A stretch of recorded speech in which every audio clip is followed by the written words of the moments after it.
I am happy to announce that there are still no bad Evil Dead movies. I went and caught the midnight showing last night, and people, we have a new champion. It's probably the strongest Evil Dead movie of them all. This movie is lean, fast-paced. There is no bad dialogue or structural problems like 2013. Any comedic moments are brilliantly done. This movie expands on the lore. It even subverts certain rules or expectations that you might have for an Evil Dead movie, and I'll be going to see it again.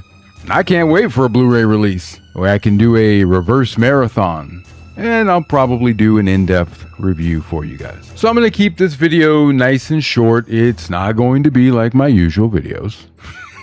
I will be doing a full review after I own a physical copy of the movie, and I'll watch it in my PS5 over and over again, seeing as how this will be the last PlayStation that I'll be buying. But I digress. My favorite thing that has returned to Evil Dead with this movie is the behavior of the Deadites. That is something that the 2013 movie and Rise, to a certain extent, really lacked. And that would be the melding of literal demons with metaphorical demons. And this is something that's done really well by movies like The Exorcist or Evil Dead 2 or even The Pope's Exorcist. All of those movies use this really well.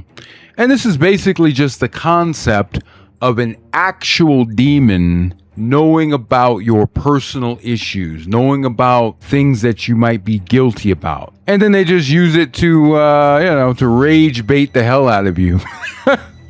And they try to sow chaos amongst a certain group, kind of a divide and conquer.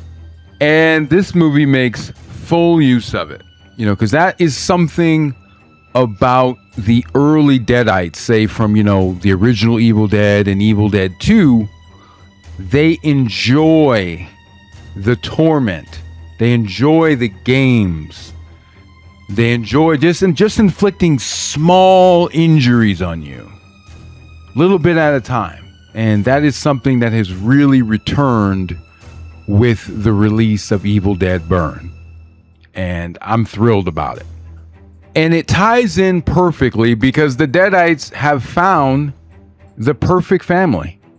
This family has a lot of internal problems, and every character is magnificent and different.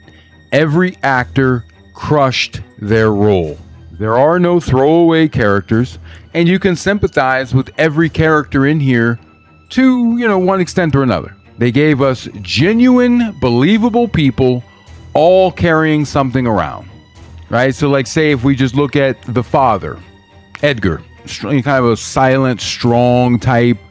You can tell he's got a lot of shit simmering under the surface, but we see him break. We see him break down. But, he probably only allows himself to grieve when he's alone. And that's something that the Deadites use against him. Now, if you talk to people that actually believe in demonic possession, like if you read their text or you listen to any of their interviews, that is how demonic possession is supposed to work. Psychological torment, physical torment, to weaken and wear down the desired target. Whatever your weakness is, that is what the Deadites attack. And nobody is safe. And I mean nobody is safe. So this poor family has been crushed by unrealistic expectations, tragedy, unresolved family history, and just, overwhelming unresolved grief. So it's really, like you say, when you combine this family with the Deadites, it is the perfect storm. All trapped in their little vacation house. Now, next thing I want to touch on is that this movie expands on the lore. So something you're going to hear brought up in the movie is the Circle of Wise Men. And I hope that they keep that going for future projects. I've always loved the idea of there being various books various cults, incidents, and various different groups that are aware of the Deadites and that choose to form some kind of resistance. Now, another thing I like about this movie is that I love that it adheres to just certain little teeny rules that we've seen throughout pretty much all of the Evil Dead movies. Like the demons needing a way into the home. Like they need to be invited in or they need to be smuggled in. So I've always liked the idea that something so simple as a cellar door or a boarded up window would be able to keep the evil at bay outside. There's rules that they have to follow. There's a magical barrier or something, so they have to be invited in or smuggled in, kind of like the old kind of classic vampire rules. You have to invite a vampire inside and then it renders you powerless.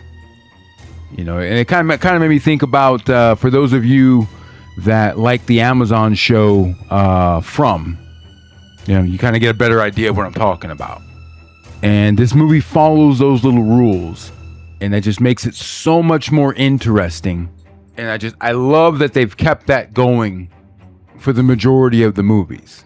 So as of right now, other than Evil Dead 2, I'm ranking this as the best movie in the franchise, especially of the new 3. Now, like I say, for me, it's really hard to compare anything against Evil Dead 2 because it's just too unique. It's just so unique. It's just this brilliant blend of horror, comedy, slapstick, Bruce Campbell's performance, gore, psychological horror, B-movie cheese, and so on. Adventure, So I'm highly recommending you go see Evil Dead Burn. It's fucking dope.